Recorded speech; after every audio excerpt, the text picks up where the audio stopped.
ഇമേജുകളെ പ്രതിരോധിച്ചുകൊണ്ട് ശക്തമായ കഥാപാത്രങ്ങളിലൂടെ മലയാള മനസ്സിൽ സ്ഥാനം പിടിച്ച ഒരേയൊരു നടനേ ഉണ്ടായിട്ടുള്ളൂ.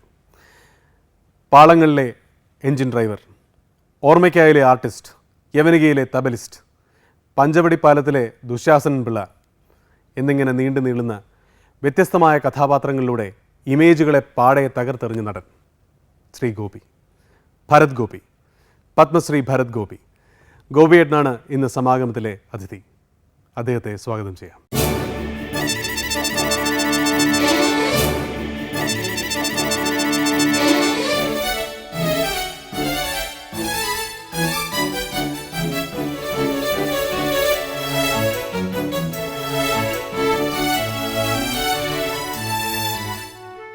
നിലവിളക്ക്, മൺകുടങ്ങൾ, റാന്തൽ, സന്ധ്യാനാമം ചൊല്ലുന്ന ചേച്ചിയും അനുജനും, കേളേശ്വരം മഹാദേവ ക്ഷേത്രത്തിൻ്റെ പടിഞ്ഞാറെ വെലിക്കൽപുര, കർശനമായ ഗൃഹനിയമങ്ങൾ, ഇങ്ങനെ ഗോപിയേട്ടൻ തന്നെ വരച്ചിട്ട ബാല്യത്തിൻ്റെ ബിംബങ്ങൾ,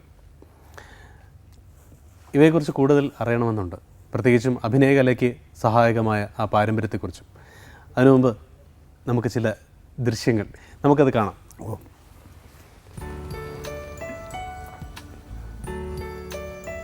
ഇതെൻ്റെ വീട് അമ്പലക്കുളമാണ്.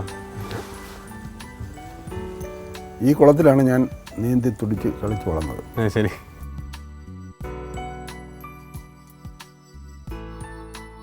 അതായത് അച്ഛൻ, അമ്മ. അച്ഛൻ കർക്കശനക്കാരനായിരുന്നു. അയ്യോ, അച്ഛൻ ഒരു പ്രൈമറി സ്കൂൾ ഹെഡ് മാസ്റ്റർ ആയിരുന്നു. ചൂരൽ കൊണ്ടുള്ള നിയമമാണ് എല്ലാം. അത് വിവിധ തരം ചൂരലുകൾ എൻ്റെ വീട്ടിലുണ്ടായിരുന്നു. ഏറ്റവും നല്ല ചൂരൽ വെച്ചാണ് അടിക്കും. അത് എനിക്കിപ്പോഴും അറിഞ്ഞൂടാത്ത കാരണം എന്തെന്ന് അറിഞ്ഞൂടാത്ത അടികൾ ഇപ്പോഴും ബാക്കി കിടപ്പുണ്ട്.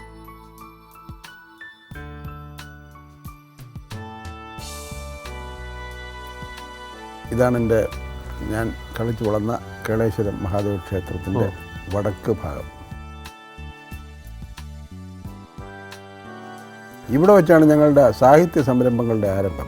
ഒരു ശംഭു നമ്പൂതിരിയെ പറ്റി പറയാം. ശംഭു നമ്പൂതിരി ഇവിടുത്തെ പൂജാരിയായിരുന്നു. അദ്ദേഹമാണ് ഞങ്ങളുടെ കലാസമിതിയുടെ പ്രസിഡൻ്റായിരുന്നത്. വളരെ സരസനും വളരെ സാഹിത്യ രസികരും ഇത്തരം കാര്യങ്ങളെ പ്രോത്സാഹിപ്പിക്കുന്ന പൂജാരി എന്നുള്ള രണ്ടാമത്തെ കാര്യം. ഞങ്ങളെ കുട്ടികളുടെ ഒരു വാസനയെ വളർത്തുക, നാടകം കളിപ്പിക്കുക, ഇതൊക്കെ പിന്നെ സാഹിത്യ കലാകുസുമം എന്നുള്ളൊരു കൈയെഴുത്ത് മാസിക, ഇതൊക്കെ അദ്ദേഹത്തിൻ്റെ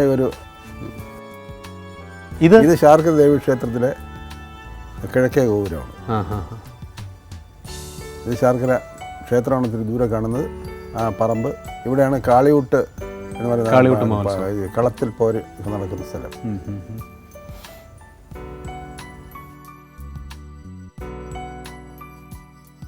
ചിറയൻകീഴ് നിവാസികളായിട്ടുള്ള, അല്ലെങ്കിൽ തിരുവനന്തപുരം ഡിസ്ട്രിക്റ്റ് എന്ന് തന്നെ പറയാം, ഇവിടെയുള്ള എല്ലാ പേരുടെയും അമ്മ എന്ന് വിളിക്കുന്ന ദേവിയുടെ സ്ഥലമാണ്. ശാർക്കര അമ്മച്ചി എന്ന് പറഞ്ഞു കഴിഞ്ഞാൽ വളരെ പ്രസിദ്ധമാണ്.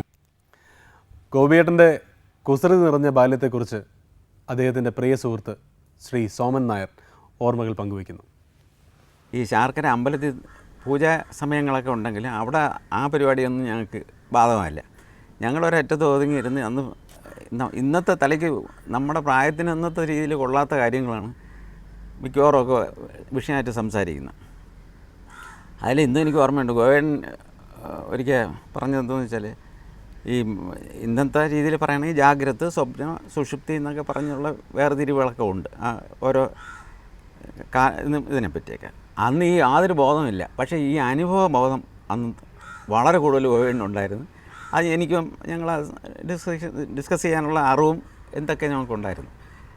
ഇന്ന് മനസ്സിലാക്കിയപ്പോഴത്തേണ്ട് അന്ന് വലിയ റേഞ്ചിലാണ് സംസാരിച്ചിരുന്നതെന്ന് ഇപ്പോഴാണ് മനസ്സിലായി. ഇപ്പോൾ ഓരോന്ന് വായിക്കുമ്പോൾ അടിസ്ഥാനപരമായിട്ട് സ്വാത്വികനായിരുന്നുവെങ്കിലും ഈ പ്രായത്തിൻ്റേതായ കുശൃതികളൊക്കെ ഞങ്ങൾ കാണിക്കാം. ഉദാഹരണത്തിന് ഊഞ്ഞാൽ ഒക്കെ ഇട്ട്, ഓണത്തിനൊക്കെ ഊഞ്ഞാലിട്ട് ഗോവേണ സാധാരണ താഴെ ഇതിൽ ഊഞ്ഞാലിൻ്റെ താഴെ ഇരുന്ന് ആടില്ല, നേരെ കയറ് വഴി കയറി എൻ്റെ മുകളിൽ ആരാത്തെന്ന് പറയുന്ന ഭാഗത്തിരുന്നാണ് അദ്ദേഹം ആടുന്നത്. അങ്ങനെ, അതായത് ശരിക്കും ഒരു കുരങ്ങിൻ്റെ ഒരു ലുക്ക് തോന്നിക്കും. ചിലപ്പോൾ ഇതിൻ്റെ അടികൊള്ളണമെന്ന് വെച്ചാൽ അച്ഛൻ എവിടെന്നെങ്കിലും വരുമ്പോൾ മുകളിലിരിക്കുന്ന ഗോവിനെ കാണും. അപ്പോൾ അച്ഛൻ്റെ ഇത്തിരി പെരമ്പെടുത്ത് ഉപയോഗിക്കുന്ന ആളാണ്. ഇത്തിരി കീഴിറങ്ങുമ്പോൾ അടി അവിടെ നിന്ന് തുടങ്ങി വീട് വരെ കൊണ്ടുപോകും. അടി പറ്റി അത്ര ക്രൂരമായി ശിക്ഷിക്കുന്നൊരു സ്വഭാവം അച്ഛനുണ്ടായിരുന്നു. ഏറ്റവും മൂത്ത ഏട്ടനും ഏറ്റവും ഇളയ ഞാനും, ഈ രണ്ടുപേർക്കാണ് അടി ഏറ്റവും കൂടുതൽ കിട്ടിയിട്ടുള്ളത്. അത് എൻ്റെ ഒരു കുട്ടിക്കാല കുസൃതി അങ്ങനെയാണ്. പക്ഷേ എൻ്റെ ദുഃഖം എനിക്ക് കിട്ടിയിട്ടുള്ള തല്ലുകളുടെ ഒരു 90%-ത്തിൻ്റെയും കാരണം എനിക്കറിയില്ല. കാരണം ഇത് നമ്മളെ എന്തിനാണ് അടിച്ചതെന്നറിയില്ല. പക്ഷേ എപ്പോഴും അടിക്കുമ്പോൾ എൻ്റെ അമ്മ വന്ന് അതിൻ്റെ ഇടയ്ക്ക് വീഴും. അമ്മയ്ക്കും കിട്ടും. ഈ അങ്ങനെ അമ്മ പറയുന്നത്, നീ കുസൃതി കുരുത്തക്കേടുകളൊന്നും മതിയാക്കി കൂടെ, എനിക്കല്ലേ കിട്ടുന്ന ഈ അടി മുഴുവൻ എന്ന് പറഞ്ഞു.